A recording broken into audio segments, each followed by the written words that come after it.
नमस्कार. ज्ञानेश्वरीच्या तिसऱ्या अध्यायावरच्या या विशेष भागात आपलं स्वागत. आज आपण कर्मयोगात दडलेलं जे शाश्वत ज्ञान आहे ना, ते अगदी सोप्या भाषेत समजून घेणार आहोत. चला तर मग सुरू करूया.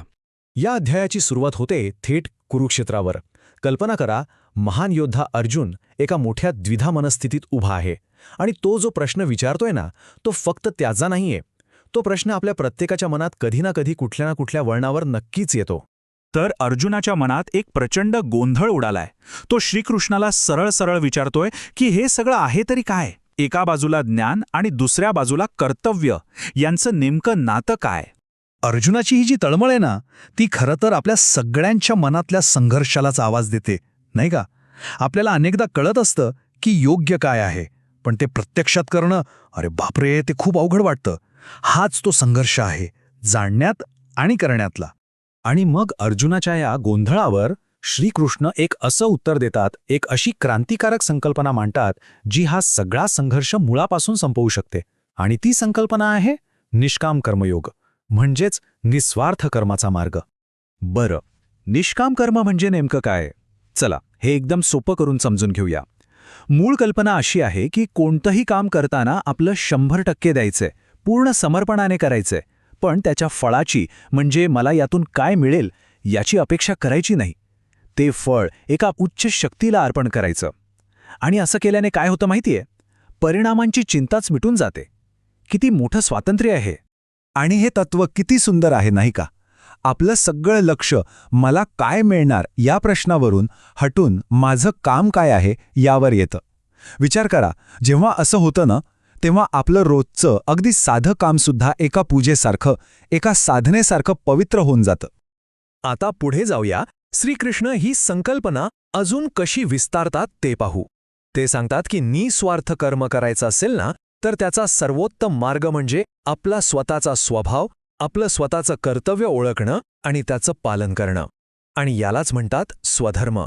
आणि इथे ज्ञानेश्वर माऊलींनी इतकं सुंदर रूपक वापरलंय. ते म्हणतात की स्वधर्माचं पालन करणं म्हणजे जणू काही आपल्या घरीच इच्छापूर्ती करणारी कामधेनू असण्यासारखं आहे. म्हणजे बघा, आपलं जे स्वाभाविक कर्तव्य आहे, मग ते कितीही साधं का असेना, तेच आपल्याला खरं समाधान, खरं आध्यात्मिक पोषण देऊ शकतं.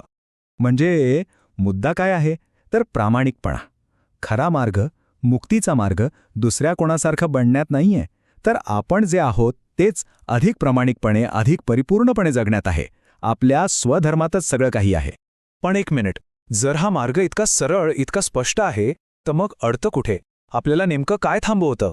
आता श्रीकृष्ण सांगतायत आपल्या आत लपलेल्या दोन सर्वात मोठ्या शत्रूंबद्दल, जे आपल्या ज्ञानावर, आपल्या बुद्धीवर पडदा टाकतात. हे शत्रू रणांगणावर नाही, ते आपल्या मनाच्या आत आहेत. एक आहे काम, म्हणजे तीव्र इच्छा, आणि दुसरा क्रोध, म्हणजे राग. हे येतात कुठून? तर कर्माच्या फळांची अपेक्षा आणि इंद्रियांच्या सुखाच्या आसक्तीतून. आणि माऊली म्हणतात त्याप्रमाणे, जसा धूर अग्नेला झाकतो ना, अगदी तसंच हे काम आणि क्रोध आपल्या ज्ञानाला पूर्णपणे झाकुळून टाकतात. इथे बघा किती स्पष्ट फरक आहे. एका बाजूला आहे इंद्रियांच्या मागे धावणारं सतत अशांत असलेलं मन, जे सुखदुःखाच्या फेऱ्यातच अडकून पडतं. इच्छा पूर्ण नाही झाली की राग येतो. आणि दुसऱ्या बाजूला आहे बुद्धीच्या मार्गदर्शनाने चालणारं स्थिर, शांत मन, जे आपल्या कर्तव्यावर, आपल्या स्वधर्मावर लक्ष केंद्रित करतं. एक आहे रिॲक्शनचं आयुष्य आणि दुसरं आहे ॲक्शनचं, म्हणजे जाणीवपूर्वक कृतीचं आयुष्य. तर मग या आंतरिक शत्रूंना ओळखलं तर आता त्यांना हरवायचं कसं? खरी शांती मिळवण्यासाठी श्रीकृष्ण आता एक स्पष्ट रणनीती सांगतात. ही एक प्रकारे आत्मनियंत्रण मिळवण्यासाठीची स्टेप बाय स्टेप गाईडच आहे. सगळ्यात आधी इंद्रियांना ताब्यात घ्या, कारण इच्छेचा प्रवेश तिथूनच होतो. मग इंद्रियांपेक्षा श्रेष्ठ असलेल्या मनाला स्थिर करा. त्यानंतर मनापेक्षाही श्रेष्ठ असलेल्या बुद्धीला जागरूक करा. आणि एकदा बुद्धी जागृत झाली की तिच्या सहाय्याने इच्छारूपी शत्रूचा नाश करा. हा प्रवास बाहेरून आत, स्थूलाकडून सूक्ष्माकडे जातो. आणि खरं सांगायचं तर हेच या संपूर्ण अध्यायाचं सार आहे. गीतेतलं खरं युद्ध हे बाहेरच्या रणांगणावर नाही, ते आपल्या मनाच्या आत आहे. आणि या आंतरिक युद्धातला विजय म्हणजे काय? तर तो विजय म्हणजे आत्मनियंत्रणातून मिळणारी ती अथांग, कधी न ढळणारी शांती. तर या सगळ्या विवेचनानंतर एक प्रश्न आपण स्वतःला विचारूया, ज्यावर थोडा विचार करायला हवा. आपल्या आयुष्यातला स्वधर्म नेमका कोणता आहे आणि तो पूर्ण करण्याच्या मार्गात आपले कोणते आंतरिक शत्रू म्हणजे काम आणि क्रोध आडवे येतात यावर नक्की विचार करा.